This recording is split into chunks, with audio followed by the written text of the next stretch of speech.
Well, I want to welcome all of you, of course.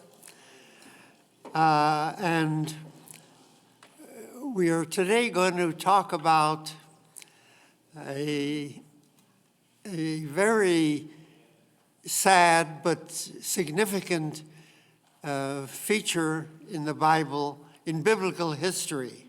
We're in biblical history right now.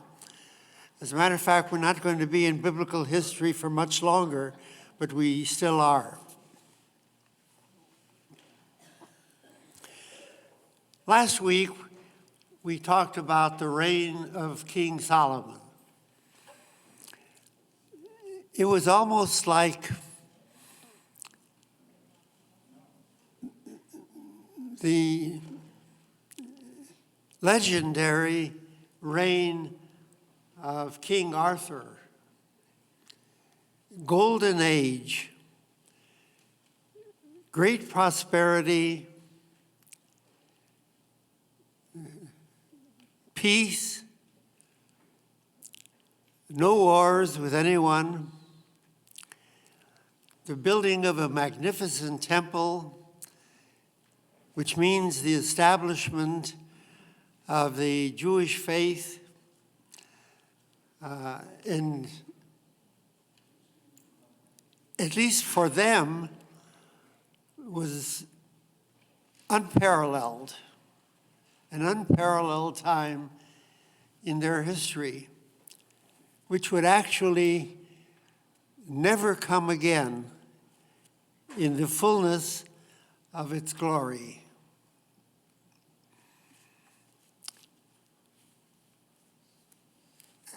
After the death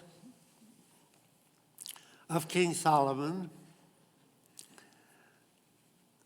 I'm sure that everybody's dream was a continuation of that wonderful period in their life. But what they did not realize, what even Solomon didn't realize, there's a price for every great success. Sooner or later, you have to pay that price. In the case of Solomon's family, it didn't take very long at all.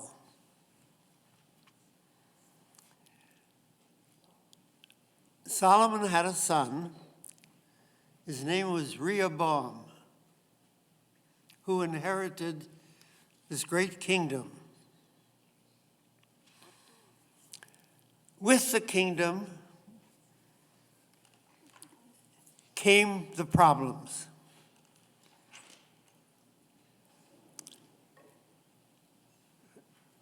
Fundamentally,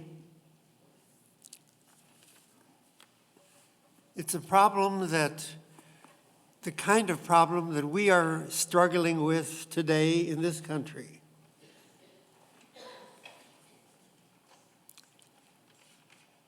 The price, the cost. You couldn't build the temple, and you couldn't build all those palaces. You couldn't build a great army. You couldn't do all of these things unless you could pay for it. And there's only one way you can pay for it. That hasn't changed from the days of Solomon to today. Taxes. So he inflicted great taxes on the population to fulfill his grand program, building program. Secondly,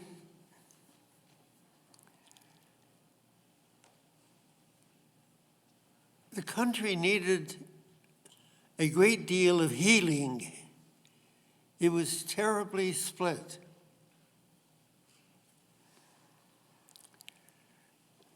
That's an enormous challenge to government.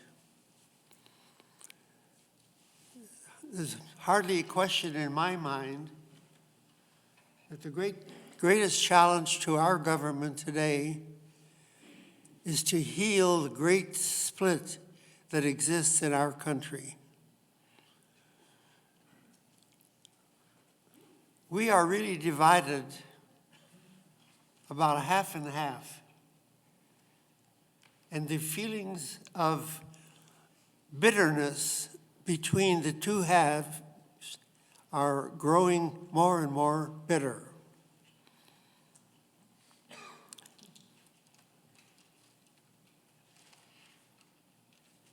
In those days in Israel,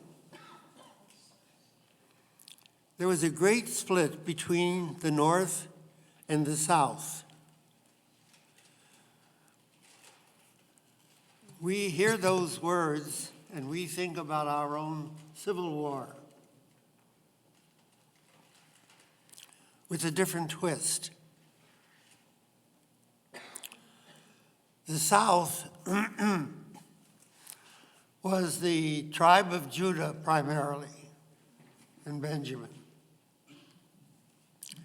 The north were all the other tribes. What Solomon did by building the temple was to centralize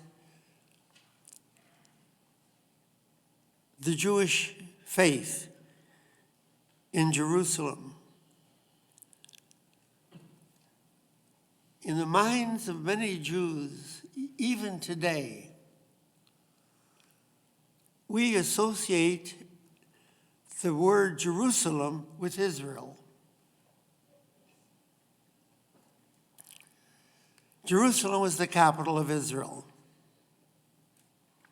And in Jerusalem, all of these building projects were completed. The only non-religious buildings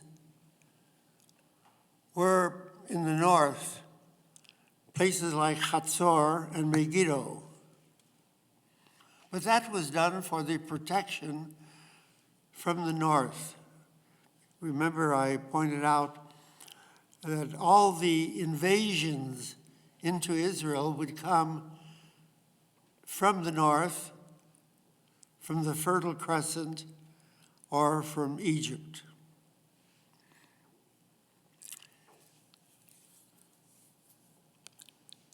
So the northern 10 tribes were actually paying the great majority of the money for all the building in the south. And a man named Jeroboam led a revolutionary movement in the north. In a way, you can use the phrase that we are very familiar with: taxation without representation. That played a role in American history. It played a role in Jewish history. So he aroused the northern tribes to say, it's not fair. There's no representation. Obviously, there's no democracy there. But even the king has to recognize that we're paying 4/5 of the income. 4/5. Getting nothing.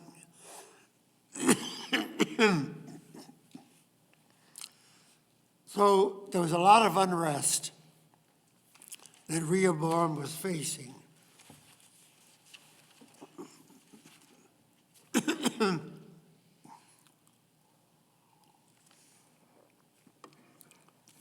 Now comes one of the most interesting passages in my mind in Jewish history. It's in chapter 12 of the first book of Kings, if you want to take a look along that with me.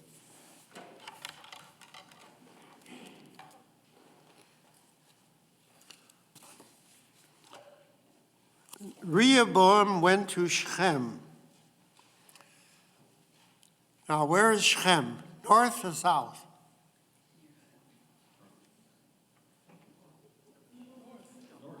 What? North. You're in Jerusalem. Where is Shechem? The problem is, you really can't read the Bible unless you know the map. Shechem is to the north of Jerusalem,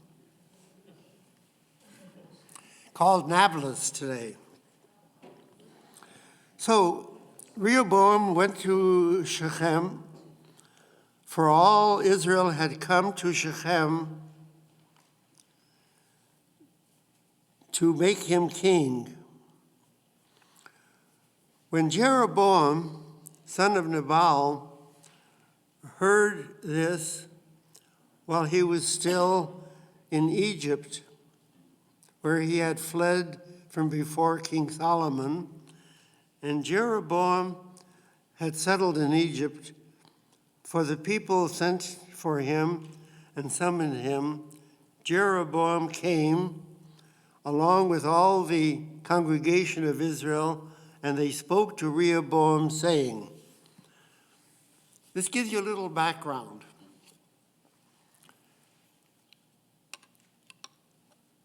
Jeroboam had been a troublemaker even at the time of Solomon. He was a radical. And he had run away from Israel to go to Egypt. And then when he heard about the turmoil that was because of the taxation, he came up to Shechem in the north. You know what that reminded me of? Remember the famous trip that Lenin took back to Russia to begin the revolution, the Soviet revolution? It was very much the same way. Jeroboam was the Lenin of his time.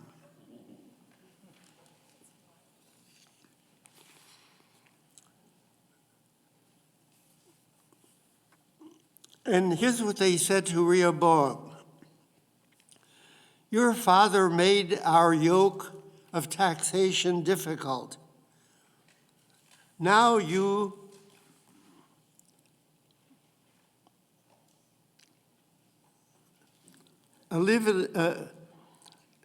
alleviate your father's difficult workload and his heavy yoke that he placed upon us, and we will serve you. This is too great a burden for us. If you want our loyalty, cut taxes. So he said to them, go away for 3 more days and then come back to me. So the people left. King Rehoboam took counsel with the elders who had stood before his father Solomon while he was alive, saying, how do you advise? What would you respond? What word would you respond to this people? And they spoke to him, saying, if today you become a servant to this people and serve them and respond favorably to them and speak kind words to them, they will be your servants all the days. Listen to the people.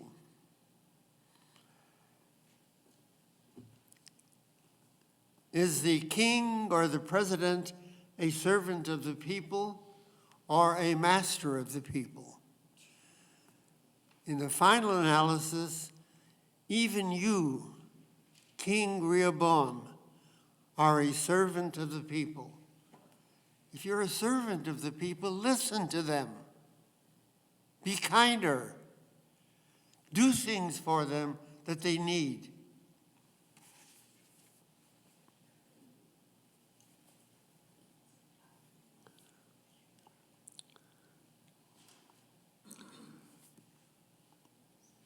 But he ignored the advice of the elders who had counseled him. And he took counsel with the youth, the young generation, who had grown up with him and who ministered before him. He was going to seek counsel now with his buddies. He said to them, "What do you advise? What word shall we respond to the people who have spoken to me, saying, 'Alleviate the yoke that your father placed upon us'?" And the young men who had grown up with him spoke to him, saying, "This is what you should say to this people who have spoken to you, saying, 'Your father made your yoke heavy. You alleviated it for us.' This is what you should say to them. 'My little finger is thicker than my father's loins.'" So now, my father saddled you with a heavy yoke. I shall add to your yoke. My father chastised you with sticks. I will chastise you with scorpions.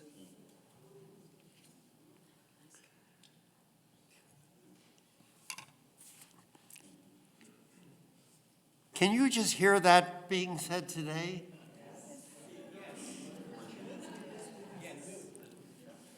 Who are the counselors?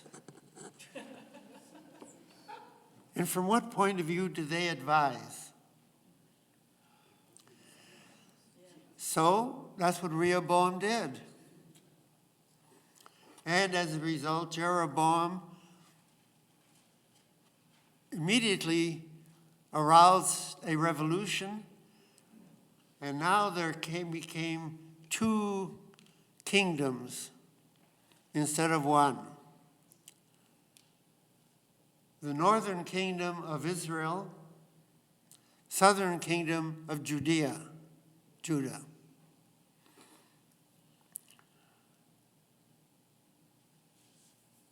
Now there's one other term that Christine Hayes introduced that I want to mention at this time as we go into this period. What Christine Hayes mentioned is this. Essentially, God made a covenant with Israel at Mount Sinai. That we all know. What was the covenant? The covenant was very simple. You obey my laws, and I will give you an eternal home in the land of Israel.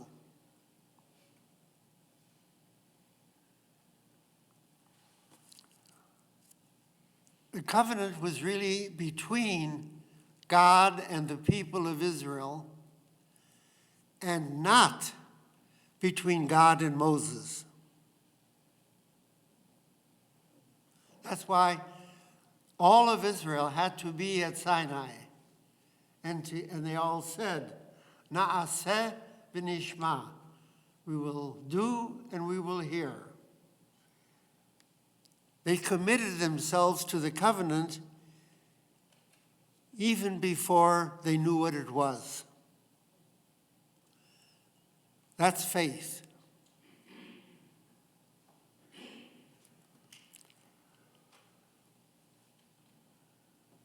You know, people get married and enter into a covenant without even knowing what's going to happen. But that's the nature of a real covenant. God made a covenant with David. It was a one-sided covenant. Basically, well, it really wasn't one-sided, but very different than the Sinai covenant. The covenant that God made with David was this: you will be king, and all of your descendants will be kings. And you have to be loyal to me, to God, and make your decisions in accordance with my will. There's a huge difference between these two covenants. One is with the people, and one is with the ruler.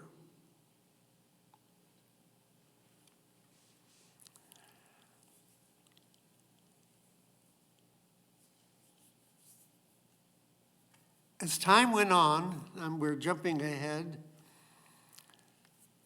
in the year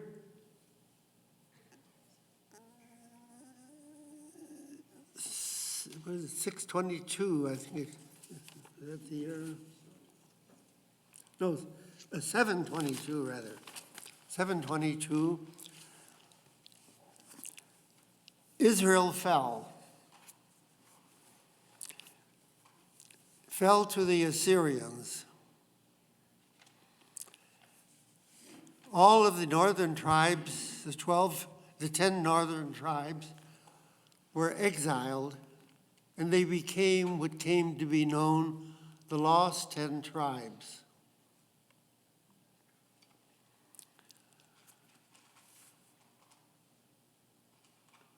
Their covenant with God ended.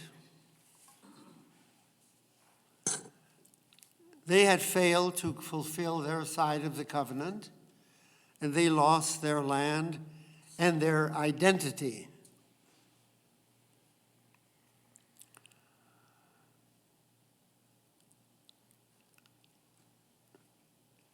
The southern kingdom of Judah fell in 586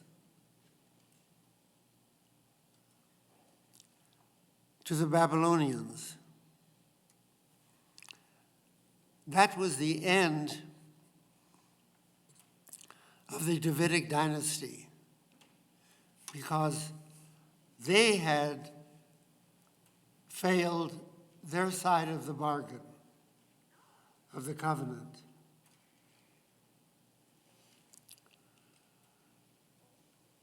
So what's left? What's left is the Sinaitic covenant,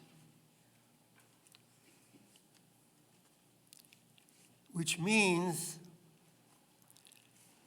as long as the Jewish people retain the Word of God, they will survive.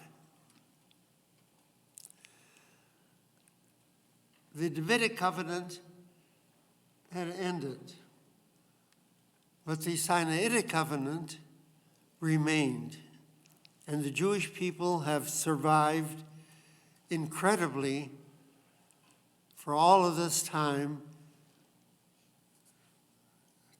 thousands of years.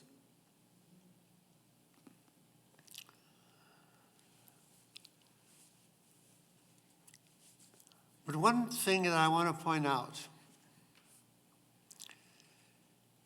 even though the Davidic covenant is over, it's so interesting to me that the memories of that covenant are still alive today.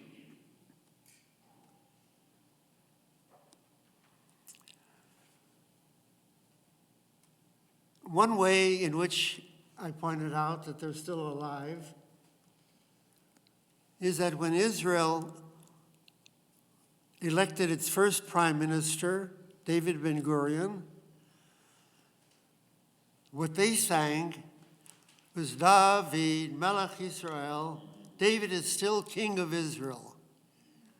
They associated the two Davids with each other. David is still king.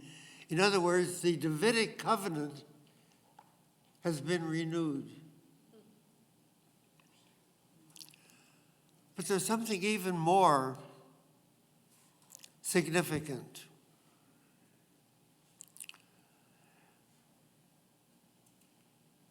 The rise of Christianity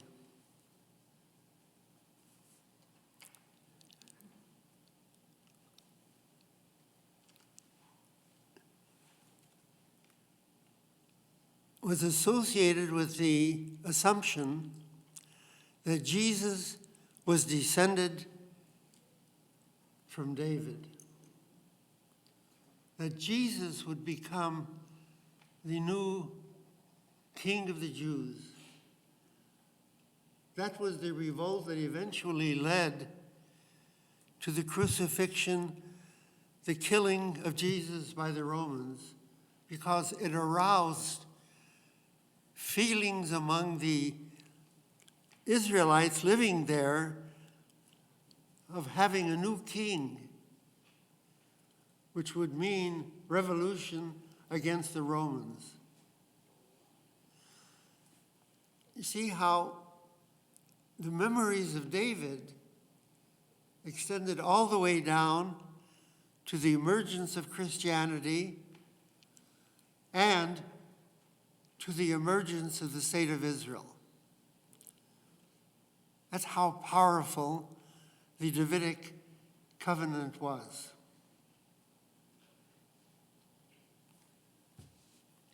But basically it failed.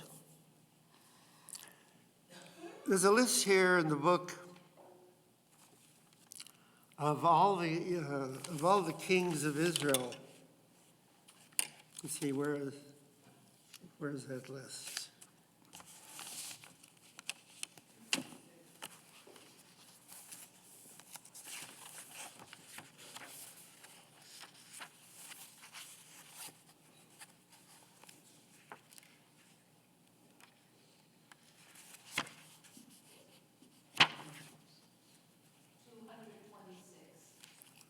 What's that? 226. 226. Thank you.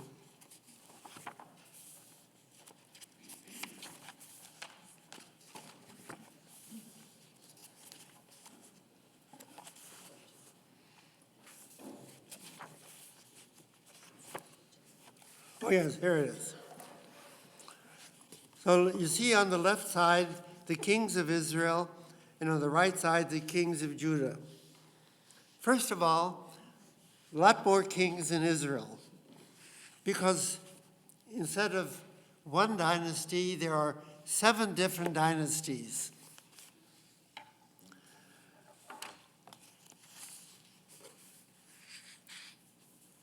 In the kings of Judah, they're all descendants of David.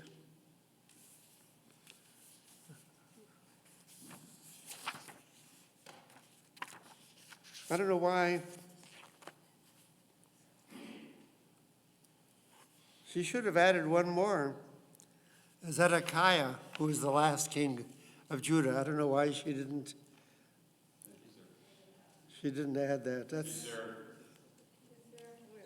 what? He's about two-thirds of the way. He's about two-thirds of the way down on the right.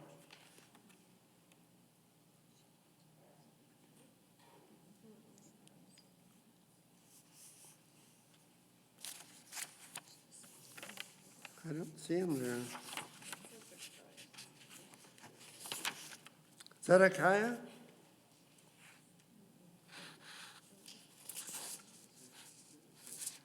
I see Jehoiakim. Just above Manasseh? What? Just above Manasseh?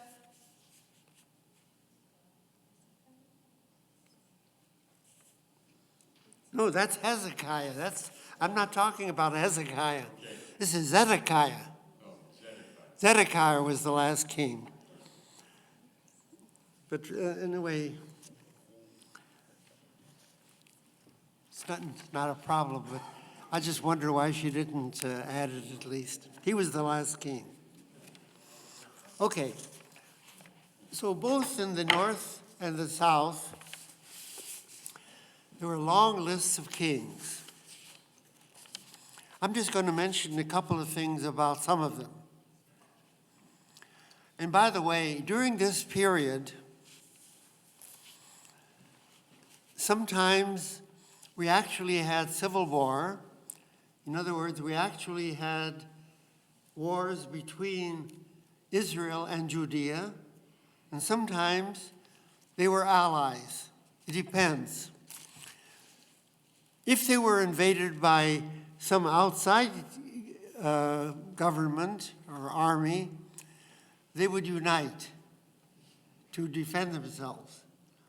But if they were left to their own, they would fight. Sounds very Jewish.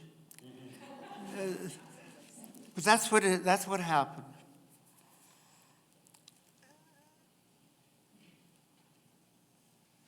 Some of them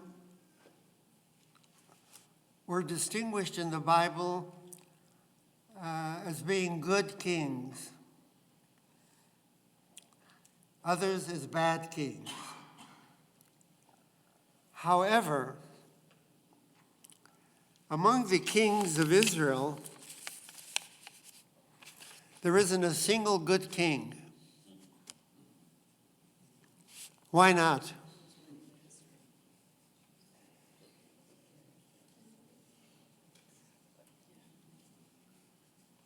Well, the answer is the book was written by a southern writer. And he couldn't find one northern king who was good. It was only a question of how bad they were. But in the kings of Judea, there were some good kings. And I want to mention a couple of them for particular meaning. Well, first let me talk about the kings of Israel. For this reason, one of the things that are important about biblical studies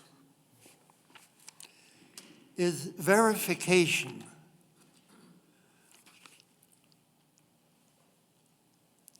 The only way you can verify anything written in the Bible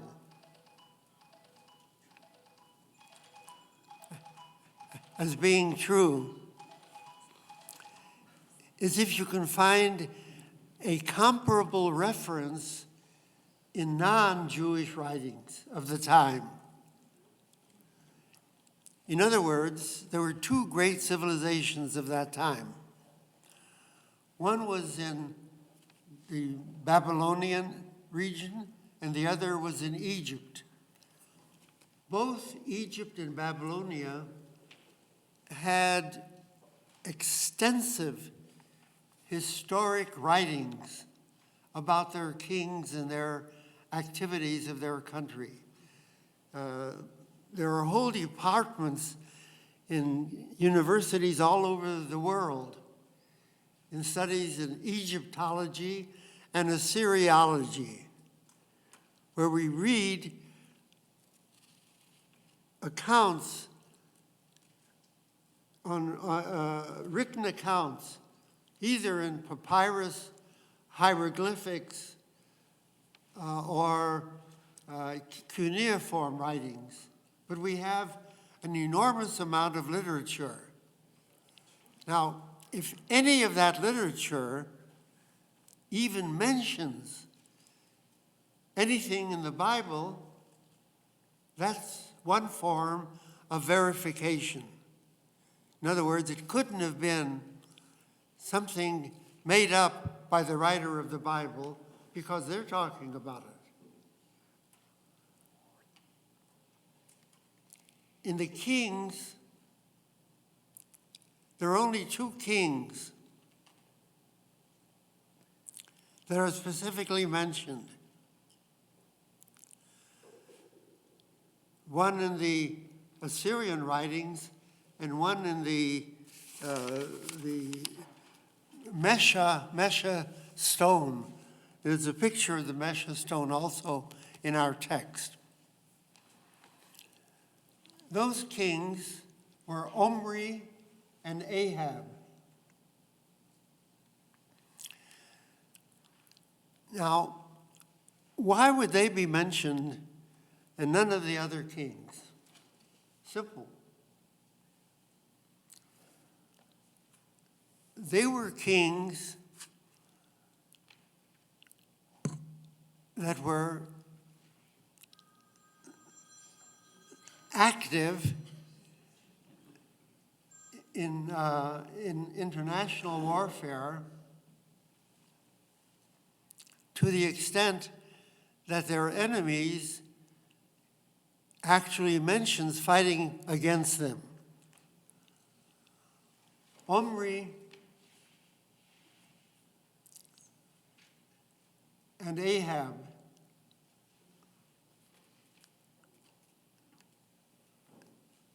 the Moabite stone of Mesha, king of Moab, says that he fights against Israel, against their king. And so we know that that king actually existed in some other source than the Bible. Because they were kings of Israel at a time when Israel was particularly successful, wealthy, and had a strong army, and engaged in these wars. The others were not. Therefore, there's no mention of them in any of these external writings. Now, we happen to know a great deal about Ahab in the Bible. The reason we know about Ahab is not so much that Ahab was a great king, or that Omri built the capital city of Samaria, was because the Bible talks about Elijah and Elisha, the prophets, who had dealings with these kings. So we know a good deal about them from the Bible. And from the Bible, we know a good deal about Hezekiah, who was king of Judea in the south.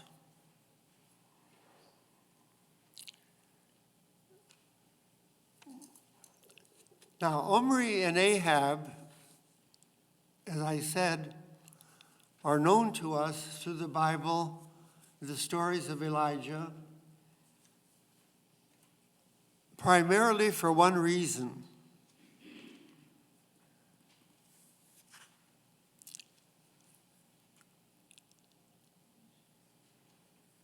They were very successful kings who were particularly given to the worship of Baal and made the country a country of Baal worshipers, and they persecuted prophets like Elijah and Elisha.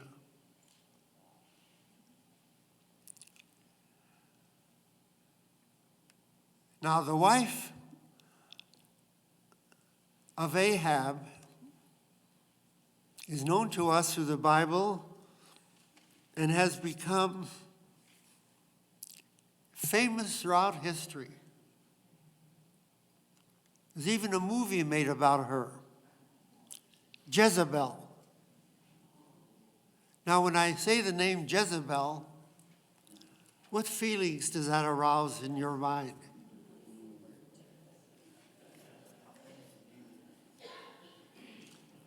Anybody? Raise your hand.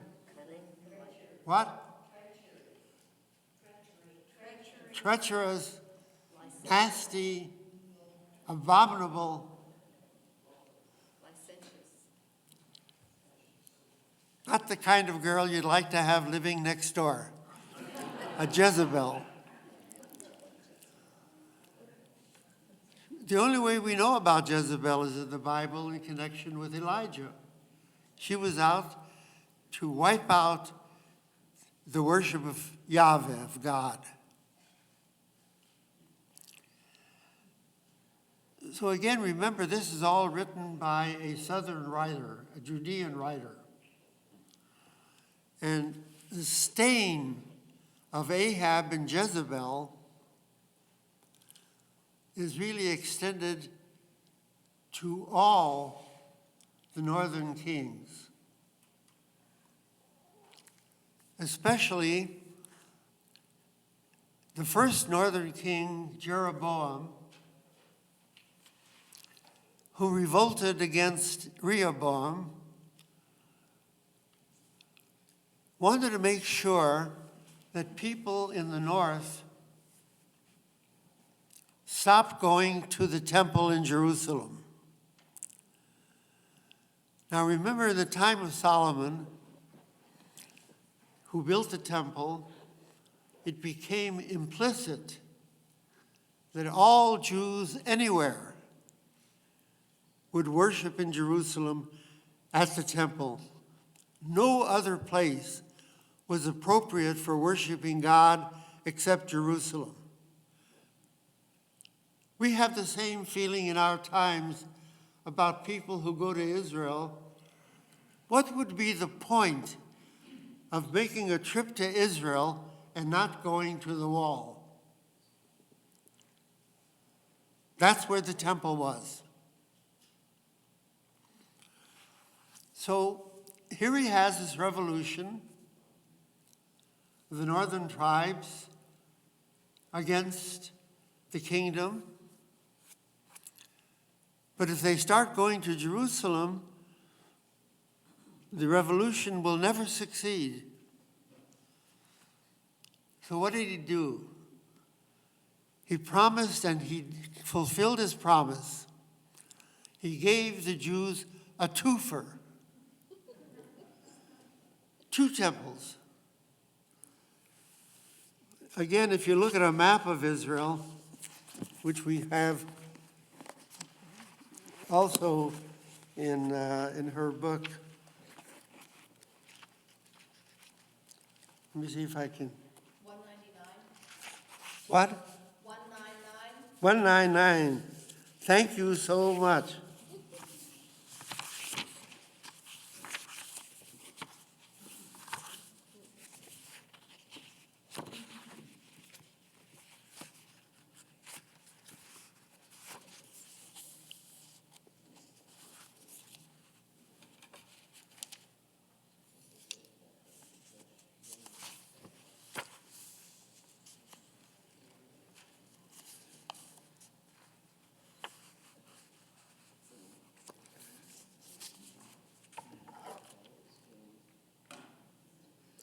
Okay, look at the map.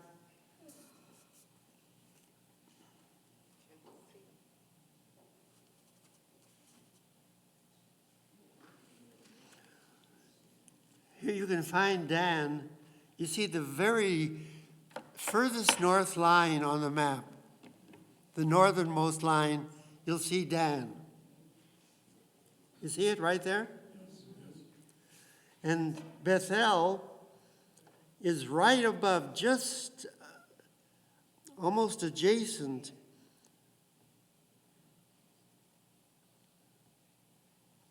As a matter of fact, it should be just above rather than below the line in the south where it says Benjamin, the northern part of Benjamin. Just to the north of Benjamin is Bethel, which is on the southern border of Israel. Dan is on the northern border of Israel. It's not only a twofer, but as close as possible to everybody. You can either go north or south if you are in Israel, and you'll be at the temple. Now, one of the things that he did at these temples, which the writer, who is a southern Jew, took great exception to, with quite understandably. He built in Dan and in Bethel, in the temples to Yahweh, golden calves. Now, the golden calf had already been in the minds of the Jews, the Israelites, the greatest sin that they had committed when they left Egypt.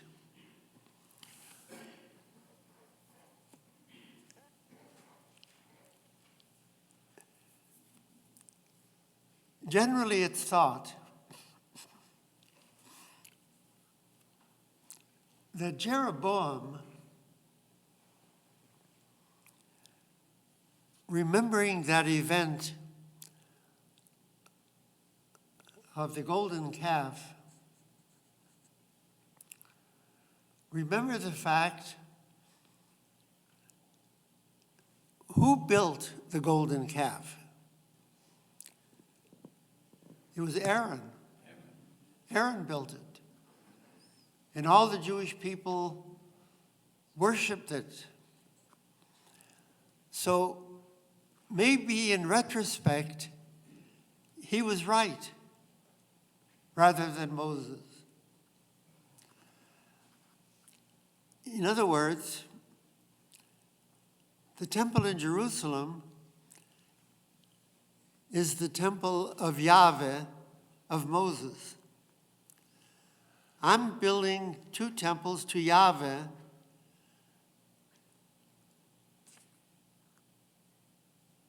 in reverence to Aaron.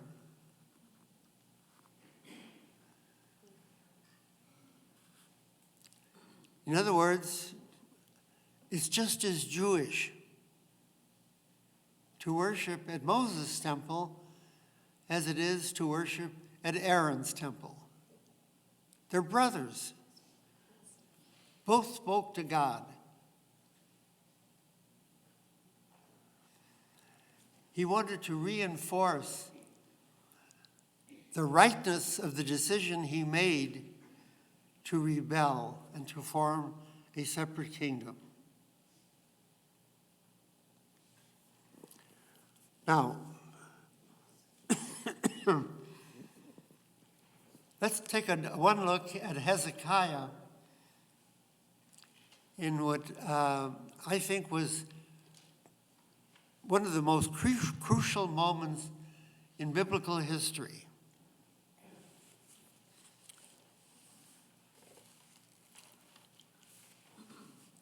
Hezekiah lived when Assyria had invaded the land of Israel and wiped out the northern kingdom with the lost 10 tribes. Now he was attacking Jerusalem. Remember that Israel not only had 10 tribes as opposed to 1 or 2, but also had enormous wealth and a great army. 12,000 cavalry alone. Great military fortresses that Solomon had built. Now he was attacking Jerusalem. Nobody thought, including Hezekiah, that they would be able to survive that attack of the Assyrian, the whole mass of the Assyrian army besieging Jerusalem.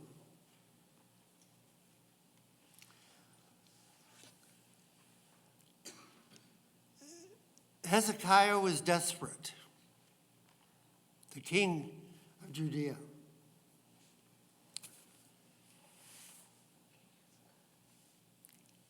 Fortunately, the great prophet Isaiah, that we will be talking about when we get to him pretty soon, said to him, have faith, continue to resist, do not surrender.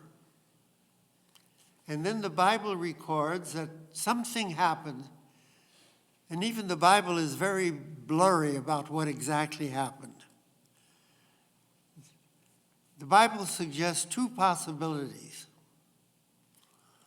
One, that a plague broke out in the camp of the Assyrians, carried by mice, and that the Assyrian army was depleted by this deadly disease, and he gave up the siege of Jerusalem. The other suggestion in the Bible is that messengers came from Assyria, that there was a serious threat of revolution. Come back and defend your crown. And he lifted the siege to go back to Assyria. One way or another, it was regarded as a true confirmation of God's presence and God's role in Jewish history. That at the most dire moment, the siege was lifted, Jerusalem was freed. Let me just mention, the siege was so dire that Hezekiah built this tunnel in order to guarantee some water to the city of Jerusalem, even while they were under siege. And that tunnel is still there, and I've walked it, and you can walk it, anybody can walk it. It goes back to those days. But once that occurred, the renewal of faith in God was so great that it enabled them even to go into exile and to remain a cohesive nation in exile. But the two kingdoms, both of them came to an end. And now a new chapter began in Jewish history that really didn't end until 1948. From 586 to the present day, 586 BCE.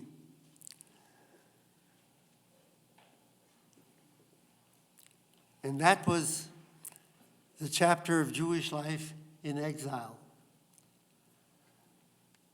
Now, when Jewish life in exile began, there is a new leadership in the Jewish community.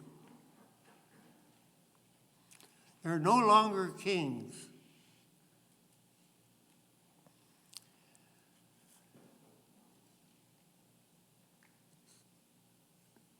There emerge the rabbis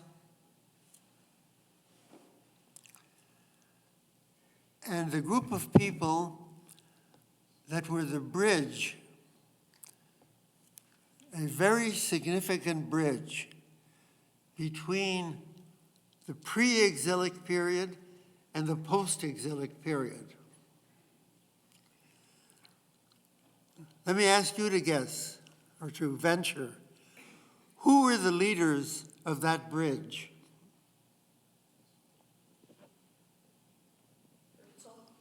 What group of people?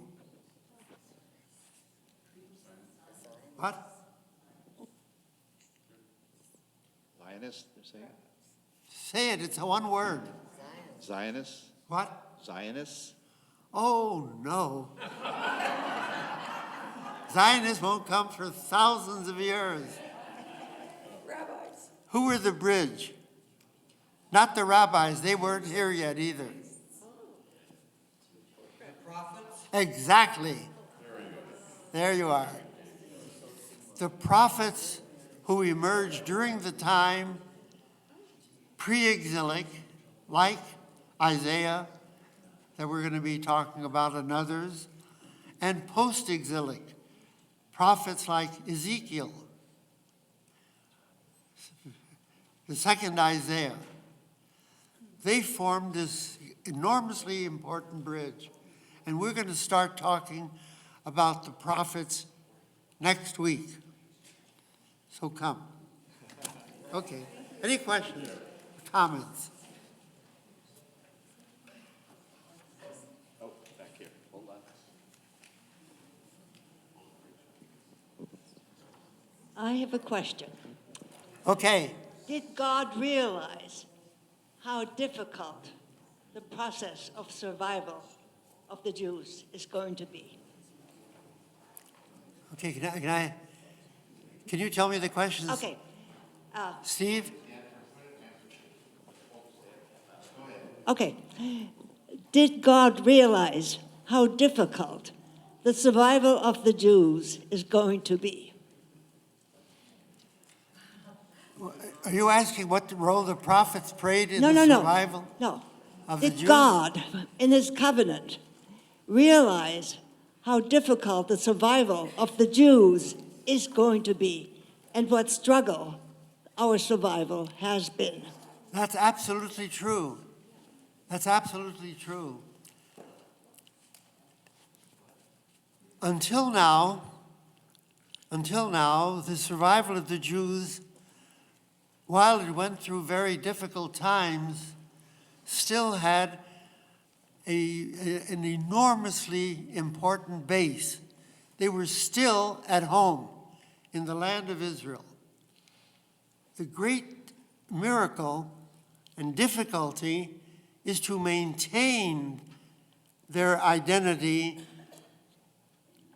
as strangers in other lands, not to speak of persecution, but just strangers. Rabbi, when the Babylonian exile took place, most of the Jews went to Iraq, Syria, these in the Fertile Crescent. Why don't you say Babylonia? Well, there really is no Babylonia Oh, not today. now, but then there was. Okay, but it was in Syria and Iraq. Today's, Okay. yeah. What language did the Jews speak at the time? It wasn't Hebrew, was it? Aramaic. Okay, did the Babylonians also speak Aramaic? What? Did the Babylonians also speak Aramaic? Yes. So Yes. there was no, so when they were exiled, they never changed languages. No, they changed their language from Hebrew to Aramaic. Okay, Remember, the Bible is written in Hebrew. The Talmud, the Babylonian Talmud, is written in Aramaic. They had, Okay, when I say yes. strangers, thank you, that's. they even right. had to learn a new language. I want to compare that, by the way, Al. Any Jew today, you or anybody else, if you want to make your home in Israel, you've got one big challenge. You've got to learn Hebrew. That's not easy. People do it, and it's well worthwhile. But it requires enormous effort. That's what all the Jews had to do when they went to Babylonia. So when we talk about how, like what Marianne was saying, how the exile was difficult, exile has always been difficult. Do you remember when your grandparents came to America? They had to learn English and how their kids felt about them when they didn't speak English. I remember my kids, my son Mayor, we tried an experiment sort of when we were raising our children to try to raise them in Hebrew. And finally my son Mayor said in Hebrew, I don't want to speak Hebrew. אני לא רוצה לדבר בעברית. אני רוצה לדבר באנגליש. Never forget that. So it's difficult. But that difficulty began at this point in our studies in the Bible. And now we'll go on. Okay. Rabbi, Yes. what happened to the experiment with your son? What? What happened? What happened to the experiment with your son? He won.